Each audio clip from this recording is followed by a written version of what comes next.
नमस्कार दोस्तों, 23 दिसंबर 2005 को स्टीवन स्पीलबर्ग की एक मूवी आई थी जिसका नाम था म्यूनिख।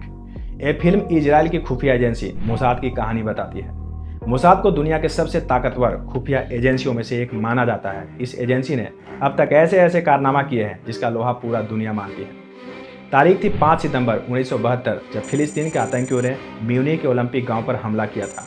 उनके निशाने पर इजराइल की ओलंपिक टीम थी। आतंकियों ने इजराइल की ओलंपिक टीम के 11 सदस्यों की हत्या कर दी। इस घटना के पीछे फिलिस्तीन के 8 आतंकियों का हाथ था। इसके बाद की कहानी काफ़ी दिलचस्प और फिल्मी है, क्योंकि ऐसा सिर्फ फिल्मों में आपको मिलेगा।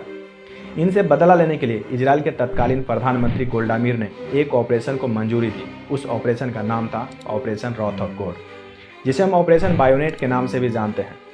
दोस्तों, यह ऑपरेशन करीब 20 सालों तक चला था और इस दौरान मोसाद की टीम ने चुन चुन कर आतंकियों को मार गिराया। आज कुछ दिनों से एक आतंकी संगठन ज़्यादा सक्रिय है, जो कि अलग देश में रहकर भारत विरोधी गतिविधियां करते हैं और भारत को तोड़ने की बात करते हैं, जिसे हम खालिस्तानी आतंकी के रूप में जानते हैं। इस संगठन से जुड़े कुछ बड़े चेहरे का संदिग्ध तरीके से मारे जाना अपने आप में एक सवाल खड़ा करता है। ऐसे में कुछ लोगों का मानना है कि इसके पीछे भारत की खुफिया एजेंसी रो और आईबी शामिल है। इन सब के बीच भारत और कनाडा के बीच काफ़ी गर्मा गर्मी है। कनाडा के प्रधानमंत्री इन संदिग्ध हत्या के पीछे भारत और खुफिया एजेंसियों को जिम्मेवार ठहराया है।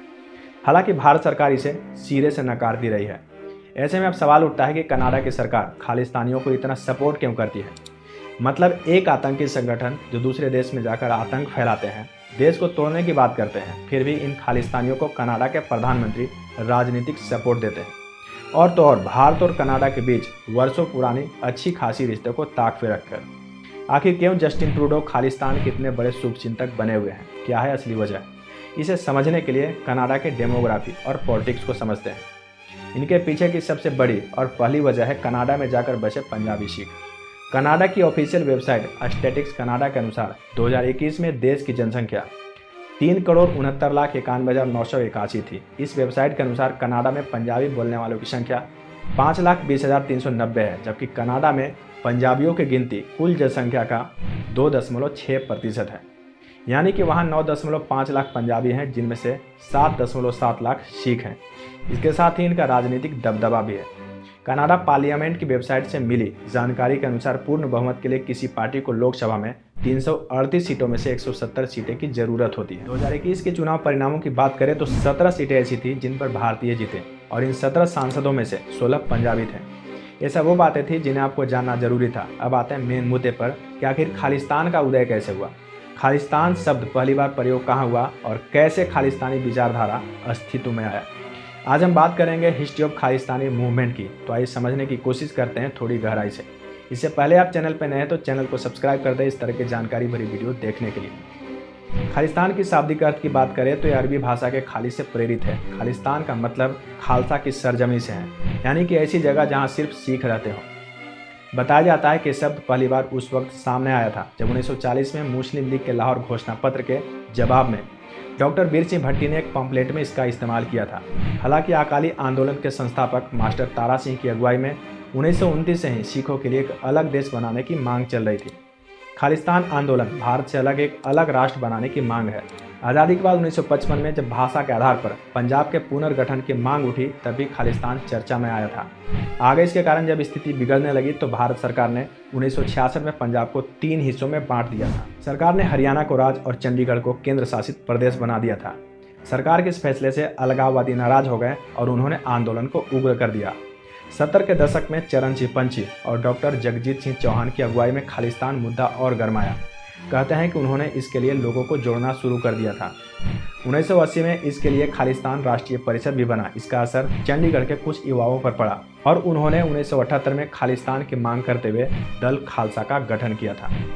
इन कोशिशों के बीच 1980 के दशक में एक बार फिर से खालिस्तान आंदोलन तेज हुआ। कहते हैं कि जिन आतंकियों के लिए 1984 में ऑपरेशन ब्लू स्टार चलाया गया था, वो भी खालिस्तान आंदोलन के समर्थक थे और दावा किया गया कि ऑपरेशन ब्लू स्टार ने खालिस्तान आंदोलन को खत्म कर दिया था।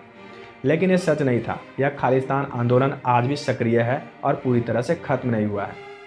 ऑपरेशन ब्लू स्टार के जवाब में 23 जून 1985 को एक खालिस्तानी ने एयर इंडिया के विमान कनिष्क में विस्फोट किया था, जिसमें सवार 329 लोगों की मौत हो गई थी। इसके अलावा ब्लू स्टार को लीड करने वाले पूर्व सेना प्रमुख जनरल एएस बैद की पुणे में खालिस्तानी कमांडो फोर्स ने हत्या कर दी। इसके बाद 1995 में पंजाब में आतंकवाद खत्म करने में अहम भूमिका निभाने वाले मुख्यमंत्री बेअंत सिंह की हत्या कर दी गई थी। वैसे सिख प्रवासी जो भारत से बाहर ब्रिटेन, अमेरिका और कनाडा जैसे देशों में रहते हैं, उनमें खालिस्तान समर्थन करने वाले सिखों ने खालिस्तान आंदोलन को जिंदा रखा और इसे आगे बढ़ाया। वो न सिर्फ इसे आंदोलन के लिए आर्थिक मदद करते हैं बल्कि वैचारिक समर्थन भी देते हैं। कनाडा के पीएम जस्टिन ट्रूडो ने जिस हरदीप निज्जर को लेकर भारत सरकार पर गंभीर आरोप लगाया है, वो भी खालिस्तानी ही था। भारत सरकार ने उसे शीर्ष 40 आतंकियों की सूची में डाल रखा था। उसके नाम कई गंभीर आरोप थे। वो जिस आतंकी संगठन खालिस्तानी टाइगर फोर्स का प्रमुख था, उसके सदस्यों ने ही 1995 में तत्कालीन मुख्यमंत्री बेअंत सिंह की हत्या की थी। कनाडा के ब्रैम्पटन शहर में खालिस्तान के हक में रेफरेंडम करवाने में निज्जर की भूमिका थी। कथित तौर पर निज्जर पंजाब में टारगेट किलिंग भी करवाता था। पंजाब में हिंसा और क्राइम से जुड़े कई केसों में निज्जर और उसके संगठन का नाम सामने आया था। इसके बाद ही एनआईए ने जुलाई 2022 में उसको भगोड़ा घोषित करते हुए उसे वांटेड टेररिस्ट की लिस्ट में डाला था। जून 2023 में कनाडा के शहर में निज्जर की हत्या हुई थी। अब कनाडा के पीएम ने खालिस्तान आतंकी हरदीप सिंह निज्जर के समर्थन में बयान दिया है।